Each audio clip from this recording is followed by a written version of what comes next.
Shot in 4K ultra high definition. Your number one source for local news. WRAL News. Coverage you can count on. We are waking up to rain in parts of the viewing area. I'll show you who will have a wet morning commute and who won't coming up.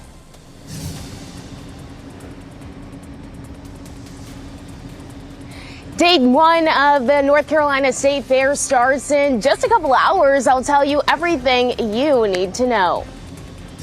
And more breaking news overnight. After more than 11 weeks without a winner, a ticket was sold for this historic $1.73 billion Powerball jackpot. We have a look at the winning numbers and where that ticket was sold. That's about 3 months worth of jackpot building, and there it is. Right. One day gone. We have the answers for you. I'm Jeff Hogan. And I'm Renee Chu. Yeah, that ticket was sold in California the last time the Powerball was won, mid-July, also in California. But hey, place. We're winning because the state fair is starting. We do have some rain out there. Let's get right out to meteorologist Elizabeth Gardner in the WRAL Severe Weather Center, tracking where that rain's coming from and where it's going. So this is all a system that developed down in the Gulf of Mexico. We've been watching it for a few days, pushing that moisture on up into our part of North Carolina. Some of that stretching up back to our north and west, but from the Triangle area northward, we're really not going to see much of this rain. The bulk of it's going to be down around Fayetteville, definitely Clinton, down around Southern Pines, Sanford. You can see that rain here. It actually may pick up in intensity a little bit later on this morning, but then it moves out around lunchtime or so. We take a look at the big picture here. That low is actually still way down toward the Gulf Coast, but it is feeding rain all the way up to the north. Lots of heavy rain from South Carolina down toward Florida, but we are not going to get into the heavy rain. Here's a look at Futurecast, and you can see that rain picks up a little bit as we get through the morning hours. You can see it changes over to yellow around 7 or 8 o'clock, and we may have a better chance of seeing some of that rain around Raleigh and Durham. At that point, by lunchtime, it starts to pull away from us. Now, Futurecast yesterday had all the rain out of here by the time the fair gates open at noon. Some of that looks like it may be moving a little more slowly, but definitely during the afternoon, if you're planning to go out to the fair, maybe after lunchtime and into the evening, we're going to clear out and see sunshine. It's going to be just fine. Take a live look at Clinton. You can see it is wet this morning. Our temperatures are in the low 60s, so a little warmer than yesterday. Our tower lit up in green because of the rain, which mostly is going to be down in our southern counties this morning. Town by town, temperatures are in the mid-50s in the north and low 60s in our southern counties. Hour by hour temperature-wise, we're looking at 68 at lunchtime, and highs will be in the low 70s. Tomorrow looks like a great day to be outside, but I'm still tracking some rain for Saturday. I'll go over the timeline coming up. Thanks, Elizabeth. We have breaking news this morning out of Cary. One person is in the hospital this morning after a shooting. It happened around 10 o'clock last night on Foliage Circle. And WRAL's Kelsey Coffey has been following this developing story and joins us now live at the Cary Police Department. Kelsey, what have investigators told us about this? Well, Jeff, good morning. That shooting happened at an apartment complex on Foliage Circle around 10 o'clock last night. Police have since cleared the area, but let's get you straight to video now from the WRAL breaking news tracker so you can get a look at the scene. When officers arrived, they found one person shot. That person was taken to the hospital. And this morning, we're asking police about the condition of that person was shot and whether they have any information about a suspect. But this is still an ongoing investigation. Police have confirmed that this is an isolated incident and there is no threat to the public. Kelsey Coffey, WRAL News, live in Cary.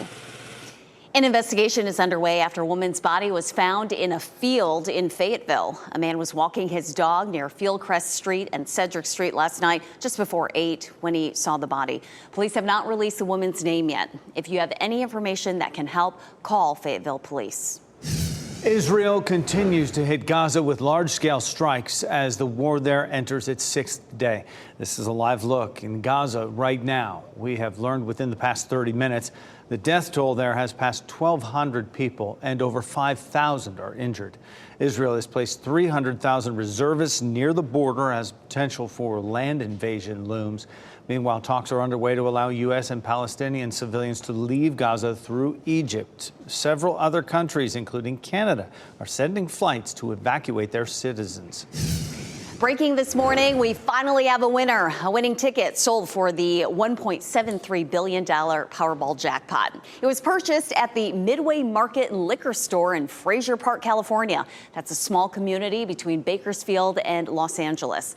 The Powerball now resets to $20 million. So here's a look at the winning numbers. If you maybe won a smaller prize, 22, 24, 40, 52, 64, and 10. The Power Play multiplier was 2. Fair Fun is officially here, North Carolina's largest annual event and highly anticipated state fair kicks off today. The gates open in just a few hours. WRAL's Destiny Patterson joins us live from the fairgrounds right now. And Destiny, the air will soon smell like those funnel cakes and corn dogs, all that good fried stuff, right? What do people need to know if they're headed out there today? Well, Jeff, you got that right. I know when I think about the state fair, I think about fun games like this one, and then you have the option to win some of these fun prizes over here. But the main event for me is always the rides. I love a good ride. I am a thrill seeker, so these will be up and running here pretty soon. But if you are planning on coming out to the fair, one of the most recommended things that they have said over and over again is make sure that you bring one of these clear bags. They say that it'll make the process that much quicker as you go through security. Now this year, there's a lot of new fun stuff to enjoy. There's going to be 4 new rides, 30 new food items, and that includes a 2-tier carousel and globally inspired dishes. Theme this year, best day ever. So how do you get here? There are a couple places you can park for free. They're off-site. You'll hop on a shuttle straight to the gates. One of them is called the Dogwood Lot. That's on the corner of Edwards Mill and Reedy Creek. That'll bring you near Gate 9 on Trinity Road. The other is called Cardinal Lot, just off of Highway 54 and Chapel Hill Road. You'll be dropped off near Gate 7 on Youth Center Drive. Now, for NC State students today, you can get a discounted ticket for $8. If you come to the gates, though, and you're just general admission, that'll be $13. Gates tonight close at 11 p.m. And we have a state fair guide on WRAL.com. It's where you'll find everything you need to know. Destiny Patterson, WRAL News in Raleigh. Thanks, Destiny. And remember, look for our tent on the northeast side of Dorton Arena facing Restaurant Row. Mike Mays and Keely Arthur, 2 to 3 p.m. today, this afternoon, and then tomorrow, Renee and I'll be out there, followed by Lena Tillett, Dan Haggerty. You can find a full list on WRAL.com. Just search fair.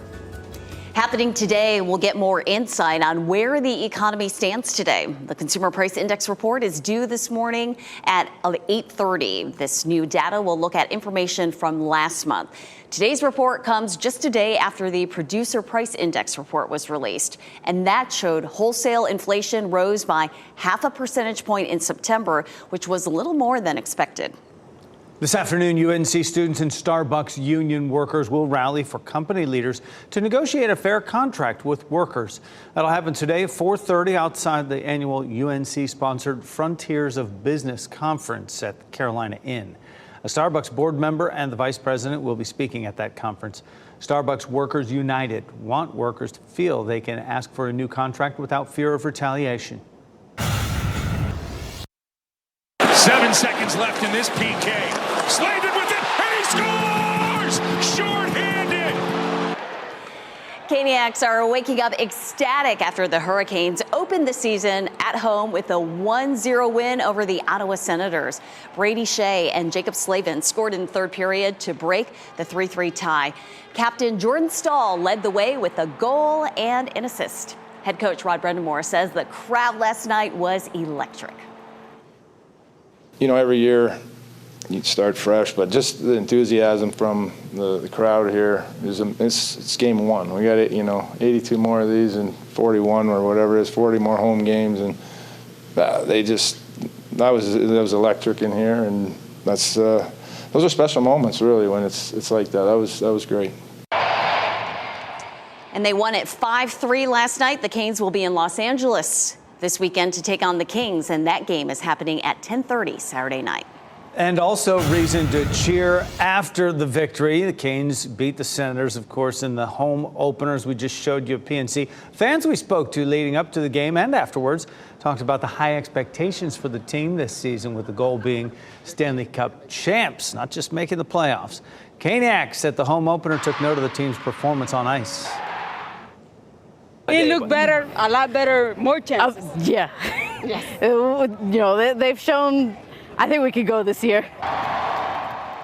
Canes will go across the country now to face off against the LA Kings Saturday. Several players from New Bern High School are ineligible to play because they don't meet the school's attendance policy. Still ahead, what the infraction means for the team's record. And the woman who faked her own abduction earlier this year pleads guilty in court. Coming up, how much jail time she could face for the crime that prompted a nationwide search. And you're looking live at Sanford. We have some rain this morning. Meteorologist Elizabeth Gardner is tracking how long you'll need the rain gear. From the WRAL Severe Weather Center, North Carolina's most experienced team of meteorologists. It is 4:43, kicking things off this morning with a little bit of rain, especially in our southern counties, showing up on the cameras down there in Clinton and Fayetteville right now. We're going to see some of that pushing up toward the Triangle area, but really from Raleigh and Durham northward, it's unlikely that we would see much rain this morning. So from, again, Raleigh southward, we've got a 50% chance. So what that means is about 50% of our viewing area will see rain this morning. And again, it's likely to be all south. It's gradually going to taper off as we get close to lunchtime, and then we're going to brighten up with some sunshine later this afternoon. Here's a live look at Sanford. It looks like there's been a little bit of light rain in Sanford. Doesn't look terribly wet on the streets here. Town by town, our temperatures are a little warmer than yesterday. We're starting off with mid 50s to low 60s. We'll see a high this afternoon in the low 70s, and it will be nice with some sunshine to wrap things up. Former President Donald Trump took the stage in West Palm Beach, Florida yesterday, addressing a crowd of supporters at a campaign event. Trump spoke about the conflict in Israel. He blamed President Biden for the attacks by Hamas militants and said he will fully support Israel if he is elected to the White House. With crooked Joe Biden, you have chaos, bloodshed, war, terror, and death. Look what's happening today. Because the occupant of the White House is a laughingstock. All over the world, America's enemies cannot believe how lucky they got. They got real lucky. Trump said the United States should fully support and defeat and dismantle the terror group Hamas. The House is back in session this afternoon, but lawmakers have not signaled when they plan to hold an official vote for Speaker. Republicans are putting up House Majority Leader Steve Scalise for the job, but it's unclear if the Louisiana congressman can lock down the additional votes needed to win the gavel after Kevin McCarthy's abrupt removal. Scalise needs 217 votes, but some Republican holdouts could draw this out. Some have concerns over his health. He's currently undergoing treatment for a form of blood cancer. Durham Police Department is recruiting new officers with a hiring event tonight. It's an opportunity to learn more about the hiring process, salary and benefits, and training requirements. Participants can attend in person or virtually over Zoom. Tonight's event runs from 6 until 7 p.m. DPD headquarters. In-person attendees should meet in the lobby by 5:45. The Alabama woman who prompted a nationwide search after claiming she was kidnapped could be on the way to jail. Carly Russell appeared in court yesterday. She pleaded guilty to 2 misdemeanor charges related to the false report. A judge recommended she pay $18,000 in restitution. She's also facing up to a year in jail. Russell was charged after calling 911 back in July, stating that she saw a child walking along the interstate and then she disappeared. She later showed up 2 days later at her home, saying she had been abducted. A police officer investigating found that Russell made up the story. Today marks the 230th anniversary at the University of North Carolina in Chapel Hill, the nation's first public university. The UNC celebrates the big milestone with the University Day ceremony. This is happening at 11 this morning in Memorial Hall. Classes are canceled from 10:45 until 12:30, so students and educators can get to that event. You can watch the ceremony from home. A live stream will be available on the university's YouTube page. For the second time in a week, a winning football team in Eastern North Carolina has been penalized for ineligible players. The New Bern High School football team will be required to forfeit 5 of this season's 7 wins. According to Craven County Schools, New Bern High School's athletic director emailed the North Carolina High School Athletics Association on September 21st to let them know there was a possibility of ineligible players. 4 varsity football players and a girls tennis player had not met the school system attendance policy to be able to participate in sports. Johnston County leaders are asking for your input on a new greenway. The proposed greenway area is about 17 miles long. It'll connect the existing greenway in Smithfield to Benson. Community members can take a survey to share their thoughts about a preferred route. That survey will be available online through November 10th. We may have had our first glimpse at the next winner of The Voice, and he is from our area. And it's all because of it's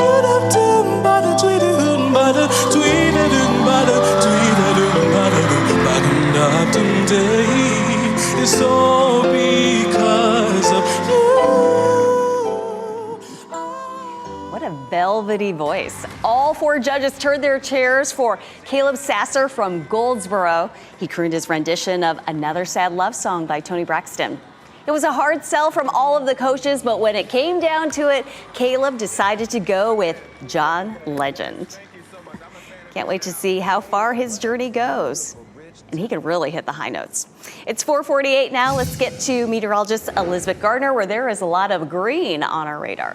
We've been watching this system that's bringing us some rain this morning for the last several days. It's originating down in the Gulf of Mexico, bringing some very heavy rain to the Gulf Coast, down across Florida, Georgia, even South Carolina. We're just going to be on the northern fringe of it. So the farther north you go, the less rain that we'll see. So if you're near the Virginia line, probably not going to see any of this rain. It should be fairly light and patchy around the Triangle area, but it's going to be heavier down to the south from the Sandhills over to Fayetteville and Clinton. That's where we're seeing the rain this morning. Southern Pines over through Hoke County, Cumberland County, Sampson County. That's where we'll see the bulk of the rain. Take a look at this system. Down here in Florida, the whole northern, almost the whole northern half is in a tornado warning. And look at the tornado watch. Look at all the tornado warnings popping up, those red boxes. Multiple tornado warnings in process now on the south side of that front. We're not going to see any of that. We're just going to see the northern edge of this rain. It'll be a little heavier, as I mentioned, south of Raleigh. This is going to be 7 a.m. At that point, Futurecast is showing the potential for some rain as far north as the Virginia line, but I really think that the amounts that we see there will be pretty minimal. Now, yesterday, it looked like all the rain would be out of here by noon in time for the State Fair to open, but both of our high-resolution models are now lingering some of those showers around the area at noon, moving out pretty quickly. By 1 o'clock, it looks like it's over, and then after that, we'll end up seeing some sunshine. So right when the gates are open, there could be a little bit of lingering rain at the fair, but by the time we get to 2 o'clock, it's gone, and we will see some sunshine through the afternoon. Temperatures likely to be in the low 70s for highs. Heading out the door right now in Clinton, it is definitely wet. Showers coming down right there. The Triangle, 61 is our temperature, and we're going to see a high this afternoon of 73 in Raleigh, 74 in Durham, 69 in Fayetteville, and the bulk of the rain that we see will all be in the morning hours. 75 is our normal high. We're going to see that all the way up through Saturday, and then we start to see cooler air filtering in. So the brown color contours are at or above normal, and then the blue is at or below normal. And we see that chilly air moving in, and it looks like it sticks around all of next week, all the way through the weekend. October 22nd is Sunday, so it could be a fairly chilly week for us next week. So 73 for today, the opening day of the fair. Friday looks like a fantastic day to be at the fair, but we're still tracking rain on Saturday. Today, we get into those high-resolution models. I'll show you coming up in just a few minutes the timeline for Saturday's rain. 1 in 36 kids in America are diagnosed on the autism spectrum. A teen from North Carolina wrote a book about his experience living with the disorder. Coming up, how he hopes to inspire others to overcome challenges. And Taylor Swift is back, not at an NFL stadium, this time at the movie theater. And still ahead, the big premiere for her new film and when you can see it for yourself.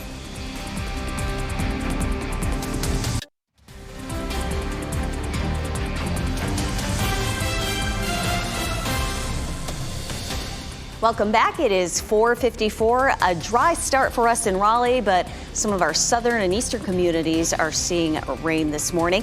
Elizabeth Gardner is tracking that rain for us. She'll join us in a little bit in just a moment. Living in North Carolina may have gotten a little louder. According to a recent survey, North Carolina takes the top spot as the state with the loudest neighbors. Nearly 3 out of 10 homeowners experience loud noise on a daily basis. The most common noises are children playing, loud music or parties, and barking dogs. A teen author from Farmville in Pitt County has written a book with a special message to others who are on the autism spectrum. Ziggy Williams is 13 years old and wrote Ziggy's Super Brain as a tribute to autistic people. The autobiography is based on his own experiences and focuses on how Ziggy overcomes his daily challenges with kindness.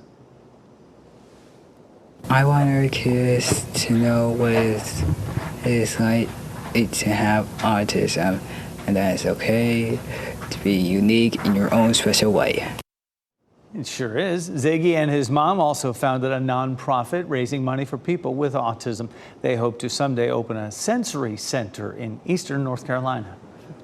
It's here. Some Taylor Swift fans are waking up very happy this morning. They were able to get an early viewing of the Grammy Award-winning singer's new film. The premiere for Taylor Swift, The Eras Tour, was last night in Los Angeles. The invitation-only event was held at the 14-screen AMC Theater. And yes, Swift was there. She was even spotted taking selfies with her fans. The movie opens to the public tomorrow.